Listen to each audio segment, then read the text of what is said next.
Buenos días a todos. Venimos entonces de la empresa LevMic, una empresa de reciente creación. Tenemos un año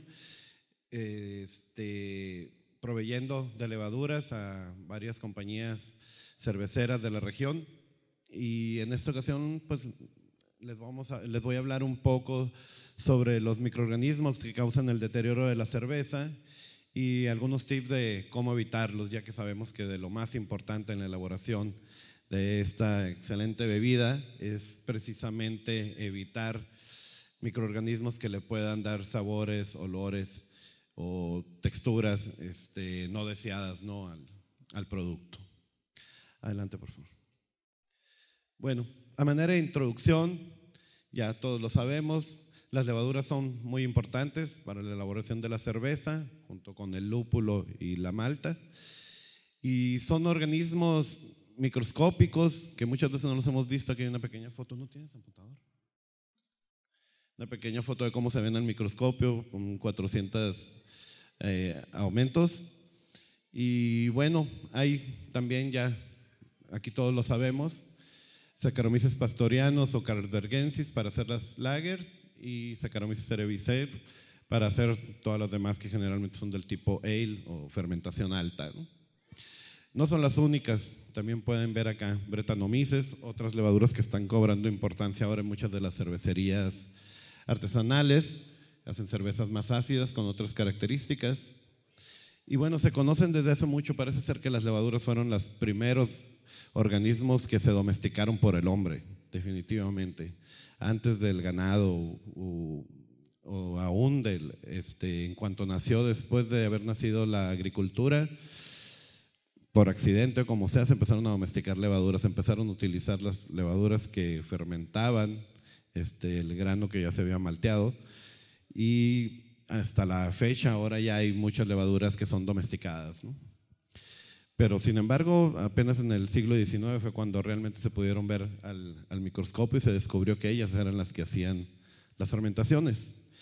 Entonces estos organismos son las que elaboran la cerveza, más que uno les pone sus condiciones adecuadas, pero otros organismos que pueden entrar en donde están ellas haciendo una cerveza son los que pueden darle características indeseadas. Cuando tienes una cepa de levadura domesticada para hacer un tipo de cerveza deseado, tú estás esperando un perfil. Cualquier otro microorganismo que pueda entrar ahí va a cambiar las características, de tal manera que hay que tratar de evitarlo. Adelante, por favor. Estos son los requerimientos nutricionales de Saccharomyces cerevisiae, pero también no solamente para ella, muchos microorganismos les gustan. De hecho, para nosotros mismos pues es un excelente alimento, lo mismo, nos alimentamos más o menos de lo mismo, todos somos parientes. Entonces, además de azúcares y una fuente de nitrógeno, también tenemos algunos otros componentes como fosfatos, sulfatos que forman parte de las proteínas y los ácidos nucleicos, y también metales traza en pequeñas cantidades y vitaminas. En general pues necesitan más o menos lo mismo que nosotros, con algunas variantes, y tienen algunas cosas que no tenemos nosotros, que pueden en ausencia de oxígeno pueden realizar la fermentación alcohólica. Nosotros podemos en pequeña extensión hacer fermentación láctica, es decir, somos más parientes de los lactobacillus. No es cierto. Adelante, por favor. Los medios de cultivo que se utilizan para las levaduras. Esta es solo una pequeña introducción. Papa dextrosa, extracto de levadura, levadura si come levadura, extracto de levadura con peptona, que es una fuente de aminoácidos, y dextrosa, que es la comúnmente llamada glucosa. Y todos estos medios enriquecidos para crecer levaduras también crecen otros microorganismos, no solamente las levaduras. Por eso, insisto, debemos siempre cuidarnos de que no entren en alguna parte del proceso. Para saber si un mosto está contaminado o una cerveza ya al terminar, hay medios selectivos en los que crecen ya sea las levaduras solamente silvestres que resisten cicloheximida, en los que crecen algunas bacterias más, sobre todo si les pones lactosa, van a crecer muy fuertemente lactobacillus y otros. Entonces hay maneras de saber si están contaminados, sobre todo cuando los ves al microscopio o con medios selectivos en cajas de Petri, en medios sólidos como este que está aquí. Adelante, por favor. Ok, y entrando ya un poco más al tema, la contaminación. Un mosto se puede contaminar y causar entonces el deterioro, o llamado en inglés spoilage. Generalmente en los mostos no crecen microorganismos patógenos, y si lo intentan crecer, generalmente los productos del mismo metabolismo de las levaduras impide que estos se desarrollen mucho. Entonces no nos tenemos que cuidar tanto, por ejemplo, de salmonelas, de listerias, de colis enteropatógenas y otras bacterias que pudieran ser nocivas para la salud, enterobacterias en general. Estas no soportan mucho el alcohol y no compiten bien en los medios ricos para levaduras, dígase un mosto, por ejemplo. Sin embargo, hay muchos otros microorganismos, no patógenos generalmente, que sí pueden crecer y son los que le dan características no deseadas, ¿sí? Dentro de estas están bacterias, que principalmente el coco de muchas cervecerías son los lactobacillus, las levaduras silvestres, que también tienen fermentación alcohólica y todo, pero como no han sido domesticadas, tienen perfiles totalmente diferentes a las domesticadas o a la levadura que inoculaste, que es la que tú quieres que le dé ciertas características a tu mosto. Y los mohos también, dentro de algunos de ellos, que crecen generalmente en la superficie, no soportan mucho condiciones de baja concentración de oxígeno, pero también muchas veces pueden contaminar las cervezas. Destrucción contra supresión. Hay métodos para destruir totalmente los microorganismos, es decir, que no crezca nada, matar a todo lo que esté allí y que solamente tengas tu levadura inoculada. Claro que si tu levadura inoculada también está contaminada, pues aunque tengas un mosto totalmente limpio, le vas a poner tú con el inóculo, ¿no? Eso sucede generalmente cuando recuperas levadura, pero después de varias veces, ¿no? Porque generalmente va cayendo en las transferencias a la hora de enfriar el mosto, y esto van cayendo algunos microorganismos que se van reproduciendo y producen entonces el deterioro. Entonces, como métodos de destrucción, la esterilización y la desinfección. Para esterilizar generalmente se utilizan autoclaves, que es alta temperatura y presión, más o menos 121 grados centígrados y 2 atmósferas de presión. Y por lo menos en 20 minutos que pongas cualquier medio allí, se muere todo. Pero no solamente los organismos que son viables, sino también las esporas. Las esporas, que hay algunos microorganismos que sí pueden crecer en los mostos, como Bacillus, todas las bacterias del género Bacillus, pueden sobrevivir a temperaturas altas y un buen tiempo. De hecho, cuando estás hirviendo un mosto, cuando están cocinando, pueden sobrevivir varias horas las esporas. Aunque los organismos viables se mueran rápidamente en algunos 20 o 30 minutos de hervor, las esporas sí pueden sobrevivir, ¿no? Entonces la única manera realmente de deshacerte también de los microorganismos esporulados es por esterilización por autoclave. Pero con desinfección, generalmente, ¿qué es lo que haces? Eliminas los microorganismos que son viables, excepto las esporas. Entonces también sería mucho más lenta un deterioro de la cerveza que provenga de microorganismos de las esporas que sobrevivieron, que de microorganismos que estaban viables, que esos rápidamente empiezan a crecer. Y lo que generalmente se utiliza en las cervecerías es la supresión, es decir, sanitizantes y algunos desinfectantes que, bueno, o inhiben el crecimiento o sí matan también los microorganismos viables de algún contenedor o lo que sea, pero en el mosto siempre es un poco más difícil si no hay un buen hervor o unas buenas condiciones de manejo. Adelante, por favor. Aquí están unas curvas de crecimiento. Bueno, la de arriba es solamente de las levaduras. En cuanto a la concentración de oxígeno, cómo va bajando conforme van creciendo y cómo va aumentando, claro, la densidad celular. En aproximadamente 2 días, el oxígeno disuelto se va terminando y a partir de aquí es donde empiezan a hacer la fermentación alcohólica, que eso ya en algunas otras pláticas ya lo han mencionado. Y aquí están las curvas de crecimiento precisamente del lactobacillus, de las bacterias lácticas y de las levaduras. Generalmente es un poco más baja la temperatura óptima de crecimiento de las levaduras que la de las bacterias. Entonces, puedes evitar un sobrecrecimiento en el caso de que tengas una pequeña concentración inicial de organismos no deseados. Las puedes disminuir con temperaturas más o menos bajas en tu fermentación. Sí van a crecer, pero van a crecer lento, a lo mejor va a crecer mejor la levadura. Y a temperaturas altas, si se les empieza a subir la temperatura del mosto en el fermentador, entonces puede ser que crezcan más rápido que las levaduras y pues tener un sabor en general ácido, ¿no? Por la mayor parte de los microorganismos que crecen en los mostos, lo que provocan es acidez, ya sea por ácido acético o por ácido láctico. Adelante, por favor. ¿Qué es lo que determina un crecimiento bacteriano? Una contaminación inicial depende. Algunas maltas de algunas regiones y en algunas épocas del año contienen en su superficie una mayor cantidad de microorganismos. Entonces, en estos casos es más probable que si no tienes un hervor por mucho tiempo en la cocinada, tengas una contaminación inicial. De entrada ya tienes algunos microorganismos ahí antes de que inocules tu levadura. ¿Qué especie contaminante sea? Es otra cuestión importante. Algunos de los contaminantes crecen muy rápido y otros crecen relativamente lento. En los que crecen muy rápido son generalmente aerobios, porque producen mucho más ATP por cada unidad de glucosa.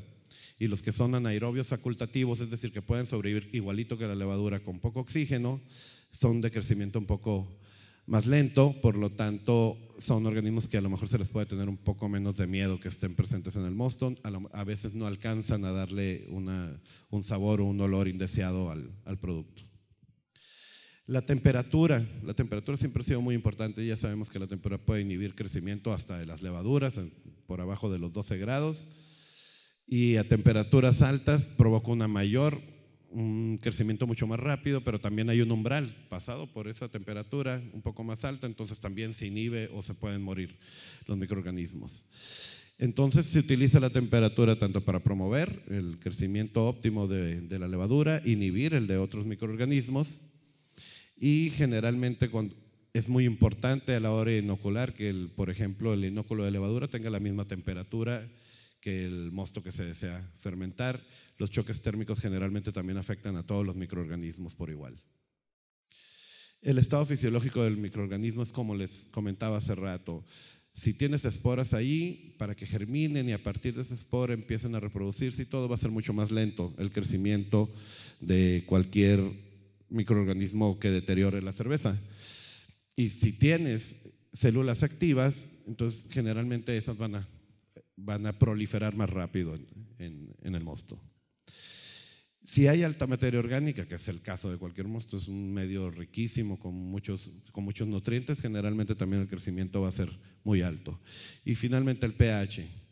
Lo malo de los microorganismos que pueden contaminar la cerveza es que soportan pHs ácidos, los cuales también pueden soportar más o menos las levaduras y muchas veces soportan hasta más que las levaduras un pH ácido.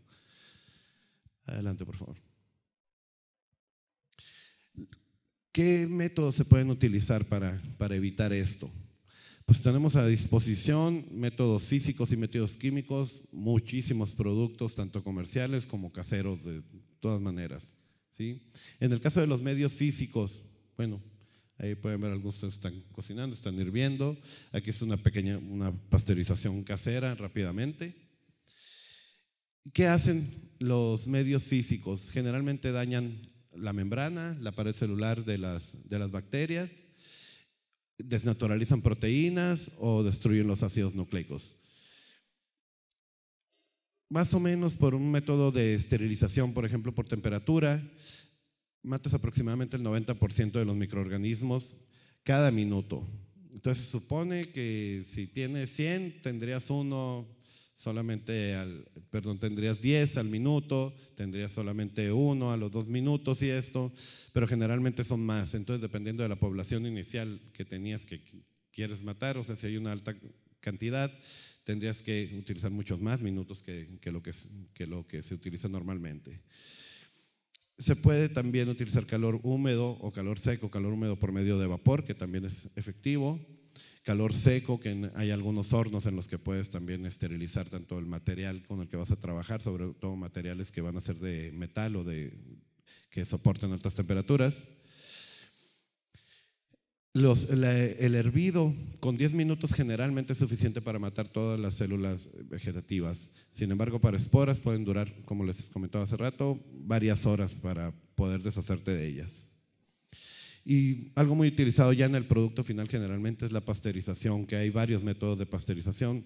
Puede ser a relativamente bajas temperaturas, varios minutos hasta media hora, o a altas temperaturas como 72 grados centígrados. En unos cuantos segundos puedes lograr por lo menos una inhibición. No matas todas, pero matas la mayoría de las bacterias. Entonces el deterioro de tu cerveza puede durar meses, ¿no? Para que proliferen algunas de estas y cambien el sabor, ya sea en botella o en barril. Adelante. Siguiendo con los métodos físicos, también se puede utilizar filtración. Aquí hay un pequeño esquemita de filtración. Aquí va de todo, tanto moléculas como microorganismos. Pasas por ahí el líquido, entonces solamente pasa lo que tú deseas, es decir, moléculas y todo lo que les da el sabor a la cerveza. Sin embargo, los microorganismos no. Casi no se utiliza para volúmenes muy, muy altos, pero es un método que permite que las características de la cerveza no cambien absolutamente nada, pues cuando utilizas temperatura te puede cambiar un poco el perfil, ¿no? También, ya sabemos, siempre se ha utilizado una baja temperatura para inhibir el crecimiento de todo lo que hay ahí. Entonces, si lo mantienes siempre en refrigeración, por ejemplo, puedes evitar que cambie rápidamente el sabor en varias semanas. ¿Sí? La desecación se utiliza generalmente para mantener alimentos, pero no en la industria de la cerveza. La presión osmótica se utiliza también para preservación de otros alimentos, generalmente las salmueras o las frutas en almíbar y todo este tipo de cosas, pero tampoco en la cerveza generalmente. Y finalmente la radiación. La radiación se puede utilizar para controlar microorganismos, sobre todo los rayos ultravioleta, que sí se utilizan porque cuando es radiación ionizante, pues en general le da miedo a la gente utilizar rayos X u otra cosa para eliminar microorganismos. Rayos ultravioletas sí se utilizan para eliminarlos. Sin embargo, en el caso de los rayos ultravioletas pueden hacer que sí cambie el sabor de la cerveza. Todos sabemos que las botellas blancas, por ejemplo, las expones al sol y puede cambiar el perfil. Entonces, bueno, estos no son muy utilizados, pero pues varios de ellos están a la disposición. Adelante. También tenemos los medios químicos para evitar el deterioro del producto, ¿sí? Lo podemos hacer generalmente utilizando sanitizantes de diferentes orígenes, ¿sí? ¿Qué es lo que nos hacen? Generalmente mata las células vegetativas y generalmente sí quedan las esporas. Entonces retrasas mucho el crecimiento, entonces tienes un margen ahí de maniobra nomás de una fecha de caducidad. No es eterno, pero ayudan bastante. Sí,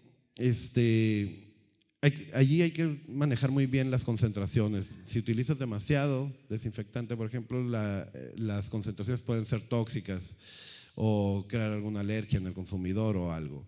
Y son muy bajas, pues pueden ser inefectivas. Entonces ya generalmente hay que seguir bien las instrucciones del producto para que sea exactamente lo que dice ahí, lo que se va a utilizar. Dentro de los primeros ejemplos están los fenoles, que ya casi no se utilizan ahora, son excelentes desinfectantes, pero también son tóxicos para el humano y persisten en el ambiente. Tienen una ventaja sobre muchos otros que en materia orgánica, como sería un mosto, tienen una efectividad igual que en un medio limpio o libre de materia orgánica.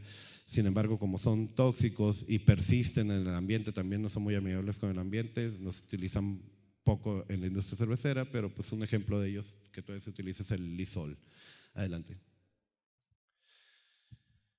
El yodo se utiliza, generalmente, bueno, hay para la salud está este producto, no me acuerdo cómo se llama, para hacer gárgaras y esto, el isodine, ¿sí? Y hay muchas variantes de eso, se pueden utilizar como desinfectantes en cualquier tipo de industria también.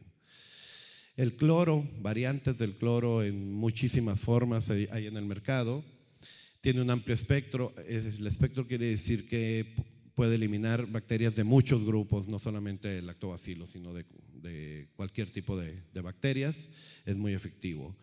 Alcoholes que se utilizan, bueno, alcohol naturalmente conforme va aumentando la concentración alcohólica al hacerse una fermentación, pues va disminuyendo entonces la concentración de bacterias indeseadas, excepto algunas que cada vez son más resistentes, ¿no? Nitrato de plata, mercurio, zinc, en este caso los metales también se utilizan como desinfectantes. Los surfactantes, que ahora son los que más están tomando importancia en la industria cervecera, estos son similares a los detergentes, es decir, pueden disolver las membranas de las bacterias, y los aniónicos son los más utilizados porque no son tóxicos para el humano, no son corrosivos para los materiales y son de acción muy rápida. Entonces esos son uno de los productos comerciales que se utilizan en la industria de la cerveza más socorridos. También hay sanitizantes catiónicos como compuestos derivados del amoníaco, que es el ion amonio, que es muy activo y no tiene color, olor ni sabor, puede actuar muy bien en materia orgánica y, bueno, perdón, la materia orgánica se inhibe un poco su efectividad, por lo tanto eso es algo en contra, ¿no?, para todos los sanitizantes de este tipo.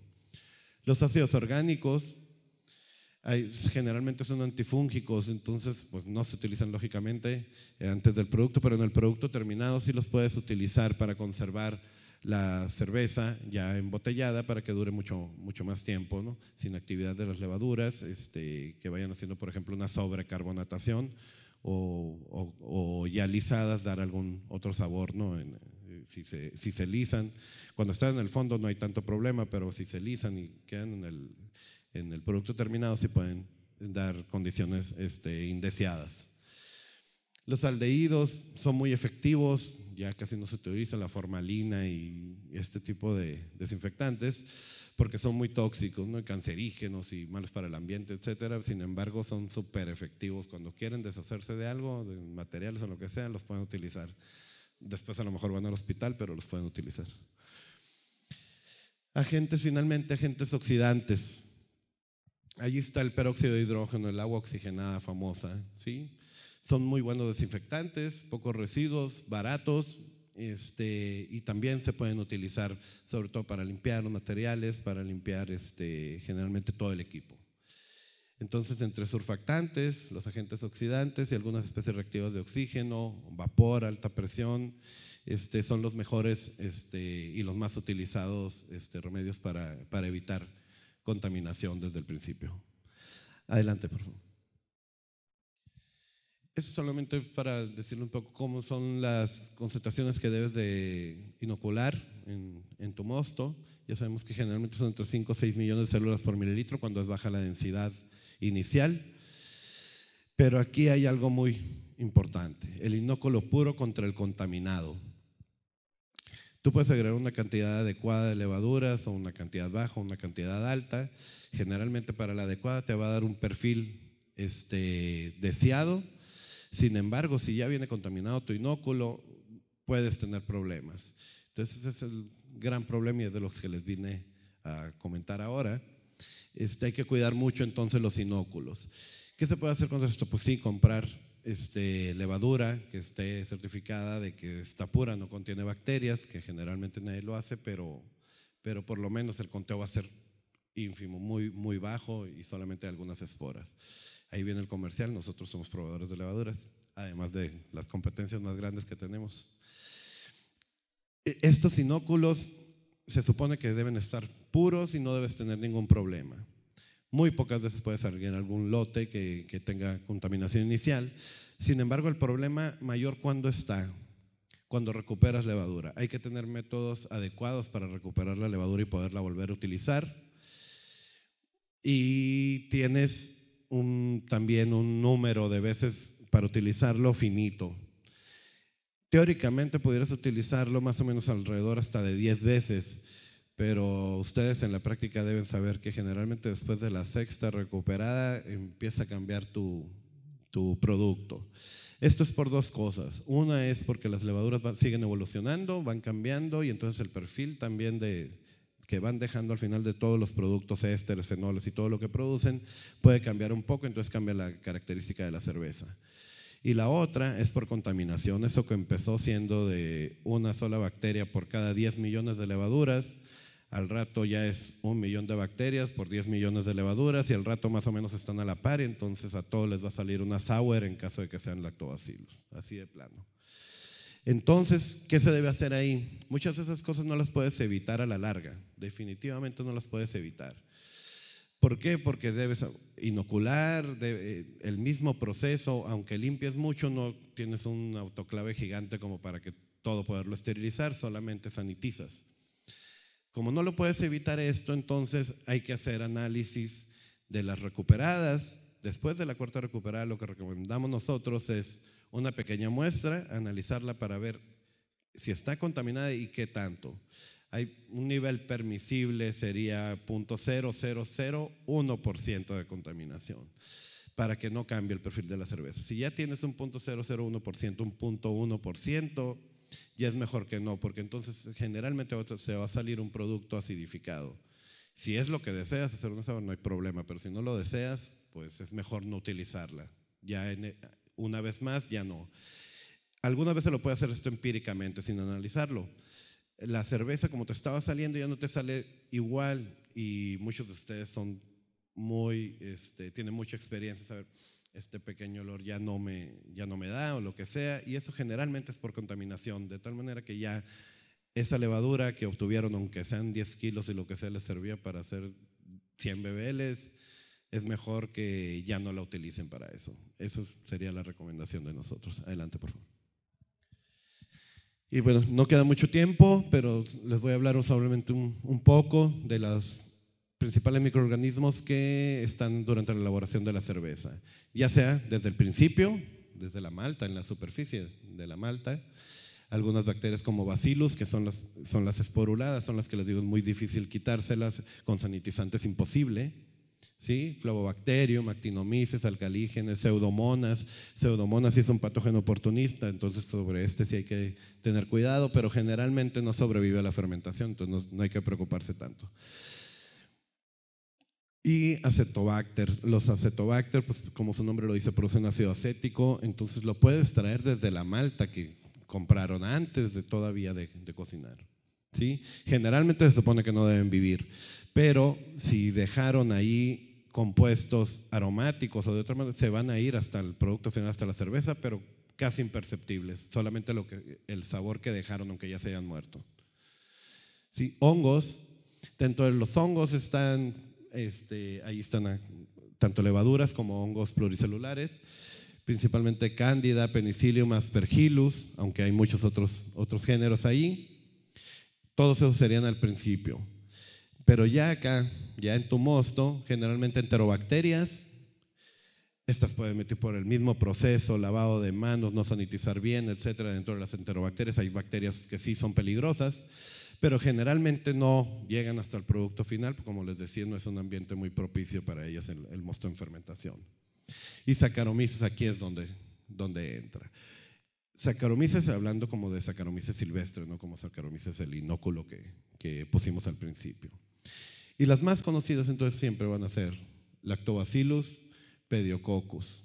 Esas durante la fermentación son las que dan miedo, son las que generalmente acidifican la cerveza y le dan características no deseadas. Lo único bueno es que no son patógenas, están consideradas para otras industrias como deseadas. Para la industria de quesos, por ejemplo, le dan el sabor y el olor deseado. Son bacterias totalmente inocuas que están en los alimentos, o sea, para el yogur, quesos, etcétera, ¿no? Sin embargo, aquí te dan características no deseadas, entonces este es el principal combate contra ellos en realidad, Lactobacillus y Pediococcus. Y ya al final puedes quedarse algunos Lactobacillus, Pediococcus todavía, Saccharomyces silvestres, que serían los principales. Adelante. Eso es algo muy similar cuando es en qué parte de su proceso, cuáles son las que se van a encontrar. Adelante, por favor, porque ya no hay mucho tiempo y esto sí se los quería mostrar. Este es de un artículo de Hackblade y colaboradores en 2004 en cervezas de sorgo. Las que siguen son similares en cervezas con malta de cebada. Y ahí están algunos de los géneros más importantes. Acetobacter produce ácido acético, entonces te da un olor avinagrado. Generalmente esto no ocurre tanto en la cerveza, sí ocurre, pero no ocurre tanto, pero en el vino es una cosa que da miedo. Pediococcus producen ácido láctico junto con lactobacillus y esto es la contaminación más común en las cervecerías locales, definitivamente es lo más común. Hay otras especies de lactobacillus que son heterofermentativas y en este caso pueden producir tanto ácido acético como ácido láctico. El ácido acético en realidad tiene un olor mucho más fuerte todavía que el ácido láctico y un sabor, bueno, si no es lo que deseas, desagradable. Si lo que quieres es una vinagreta, pues sí es deseado, pero si no, no. Entonces, esos son de los que más comúnmente contaminan una cerveza. El género Leuconostoc no es muy común, pero sí hace algo que no solamente ellos lo provocan, que es el famoso diacetil, que puede salir por el mismo proceso de fermentación, algunas levaduras lo hacen, pero también puede ser una fuente externa, puede ser Leuconostoc o algunas otras bacterias que pueden darte un olor a mantequilla podrida, que sería el diacetil, que no solamente puede ser por las levaduras. En el caso de levaduras es generalmente porque empieza una fermentación con más alta temperatura de la deseada, que no es la temperatura del cuarto, sino cuando las levaduras están fermentando muy activamente, sube la temperatura del mosto naturalmente. Pero también a veces no es culpa de tu fermentación ni nada, es una culpa de una contaminación por leuconosto que te puede dar diacetil. Simomonas produce etanol, CO2, eso no hay problema, pero sí produce sulfuro de hidrógeno, que es un olor a huevo podrido, acetaldehído, que te da un olor a manzana podrida, y estos algunas veces los puedes desear o no, depende qué tipo de cerveza y el estilo propio que le quieras dar. Simomonas entonces es un contaminante también más o menos importante y que se pudiera usar como inóculo si quisieras algunas de esas características. Obesobacterium, dimetildisulfuro, Candida sp afrutado, pero Candida sp también es un patógeno oportunista, entonces no es deseado, ¿sí? Por ejemplo, Candida, algunas especies de Candida pueden causar vaginitis y otros problemas en humano. Pichia pastoris y otros forman películas desagradables arriba del mosto y generalmente también pueden dar algunos sabores indeseados. Y finalmente, las Saccharomyces silvestres. Esas generalmente producen más diacetil que las levaduras domesticadas y pueden hacer que la atenuación sea aún mayor que la que tú esperabas por el perfil de la cepa que inoculaste. Adelante, por favor. Sin embargo, en algunas fermentaciones también son deseadas. Esto es más o menos lo mismo, pero es mucho más extenso, entonces no me voy a detener tanto. Adelante. Aquí hay otros géneros. Las gram negativas generalmente, como les comentaba, para que eso se les quede, son las enterobacterias. Generalmente son peligrosas, no solamente por las características que le dan a la cerveza, sino que algunas son patógenas. Y en el caso de las gram positivas, generalmente no son patógenas, solamente te dan características no deseadas. El único microorganismo mortal que pudiera estar en la cerveza y que generalmente nunca está, y no sabemos de esos casos de intoxicación, sería Clostridium botulinum. Ténganle miedo a eso, es esporulada. Si viene en la malta de origen, eso sí pudiera ser un problema. Una pequeña cantidad de toxina de botulina puede matar a un humano fácilmente. No ha habido casos reportados aún, pero sí es algo latente que pudiera ocurrir alguna vez y vendría desde la malta, no en el proceso de fermentación. Adelante, por favor.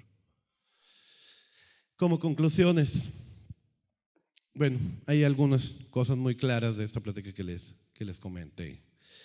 Los microorganismos no nos los vamos a quitar, están en todas partes, ahorita están flotando aquí, los estamos respirando, por eso tenemos filtritos desde los pelos y muchísimas cosas para evitar que se contamine dentro nuestro cuerpo. Entonces van a entrar la manera de cómo van a encontrarla, cómo entrar al mosto, a la cerveza, en todos lados, lo van a hacer, por más cuidados que tengamos. Eso es una realidad, pero ¿qué puedes hacer? Disminuir la probabilidad y disminuir la concentración inicial para que tarden mucho en crecer y tú ya tengas un producto terminado de buena calidad antes de que estos empiecen a proliferar. Los microorganismos patógenos no sobreviven en la cerveza, entonces es algo bueno, es una noticia buena, por eso generalmente no tienes que hacer muchos análisis a cada lote que te va saliendo de cerveza porque en general no van a sobrevivir ninguno.